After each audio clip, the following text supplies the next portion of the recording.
If you master this open C variant, then you can do stuff like this.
Hey everybody, it's Matthew. Welcome back to the channel. Once again, we are back with the Magic of series, where we break down a new tuning every video and look at how it works and all the fun tricks you can do in it. So we're back on the microphone here with the amp dialed in. I'm not going to have it quite as loud as it is for the playthrough, just so it's easy on your ears there. All right, let's get right into this. So as I said, this is an open C variant because your tuning for this is C, G, C, G, G again, and then E. And then we put that together and we get us a fat major chord. Because of course the C's, we have the C's and then the G's are fifths of that, and then the E on the end is the third of C. So you have a big fat open chord there that you of course can move around how you want to. I'm really bad at bar chords because disability things can't push down hard enough with one finger. So I have to do my cheat here with two fingers. And they're basic, moving it around, having some fun. All right, first thing up here is, of course, we get the standard power chord shape here at the top with our thickest 3 strings. Just like that. And then of course we got the basic stuff there. Moving on from that, if you keep that stacked here, and then we have these frets here, that's going to give us a 6 chord, which is always a fun one to have. Because you have your typical power chord here with your 5th here, and because these G's are the same as this G up here, move them over to the major 6, and you got them. And now if you want to do that again with all 3 of these thinnest strings barred down, you get a big 7th chord. Just like that, very nice. And then of course our open position for that. There it is, very simple for you guys, and you really want to use some of those some of those intervals to their biggest effect here. It's what makes this tuning great and what makes it so good for folk style rock and things like that, which is of course how Soundgarden uses it on Down on the Upside. That album was very folk motivated, and they use this tuning on a few different songs, and it works really great, gives you that really awesome folk vibe, and it fits right into acoustic music as well. And then moving on to a little bit more complex thing here, well, it's not really that complex, but the idea is a little bit different from your typical things. So what we're going to have with this pair of G's down here, we're going to do that, and then we're going to form an octave between the 2 C strings here, which is your thickest string and then your 3rd one, and we're going to leave those G's open and move these octaves around.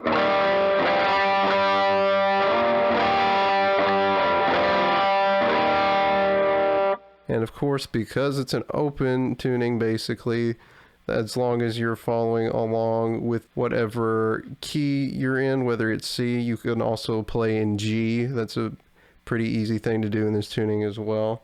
If you're following along with your intervals in your key, then you're never going to be out of tune with those, which is really nice to have.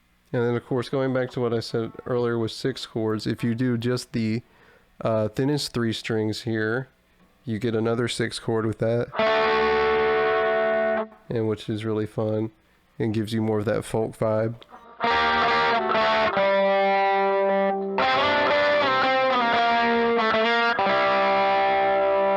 Very fun to do. Of course, you heard me in the playthrough going between these guys here and then going up here and then to the 5th to the 7th fret and then coming back down like that. Very fun to play around with those thinnest strings there.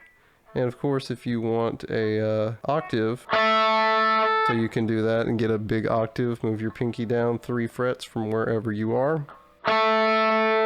And make sure you don't mute anything. Alright, just a couple of add-ons here. We talk about some other open shapes you can do because it's an open tuning. If we do this one here, which is we take our fret on the lowest string here, we go 2 frets back, so the 5th fret and then the 7th fret for these next 2 and play it. A very nice chord there because we go back. This is a 4th, and then this would be a minor 7 here, and then these G's open as normal. Just gives you a really nice sounding chord. Flip that around the other way.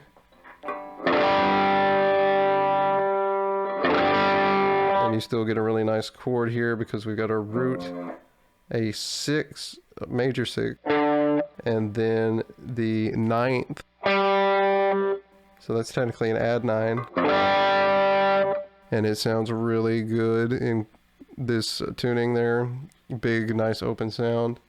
And then the last one we have is this guy here, 5th fret. So stack these 2 thickest strings here on the 5th fret, and then have your next finger 1 fret back on that 3rd string here.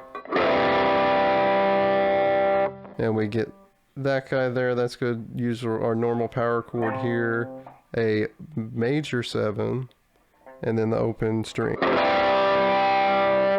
And it all sounds really good and triumphant because we're stacking 5ths. And then of course you can add your pinky down here in places if you want to on this E string, just to make it a little more interesting. That's a big stretch there, so maybe you just want to keep it on the same fret as these guys up here. And all of that stuff. And of course the last thing to talk about here is you can do some pretty crazy solo lines with this double G down here.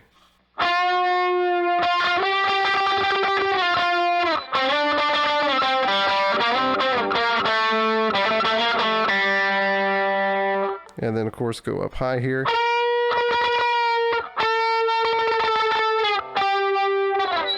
And do all kinds of stuff like that. And of course you can move it around if you know where your spots are for your shapes and all that.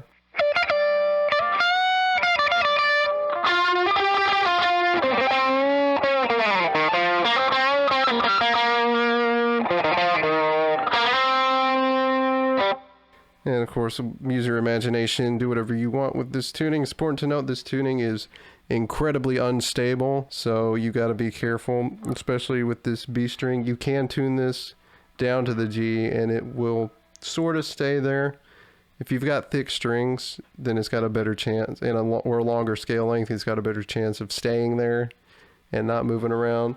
And then the C, the low C, of course, because of how floppy that is, you kind of want to tune it just a little bit under pitch so that when you first hit it, it'll be on pitch. And when you fret notes, it'll stay on pitch better if you do that as well. Be very careful with this tuning, but if you've got a good setup on your guitar, you know the right situation, if you got thick strings, a long scale length, once you get it in this tuning, it should sit pretty well as long as there's not any humidity changes or anything, and you should be good to go. Alright guys, that covers just about everything that is cool and unique about this tuning here. Hope you guys enjoyed this video. Feel free to tune your guitars to this, try it out, have some fun. experiment always. Record yourself when you can, and like and subscribe. If you enjoyed the video, click the notification bell if you want to know when a new video comes out, and I will see you guys next time for another video. Goodbye.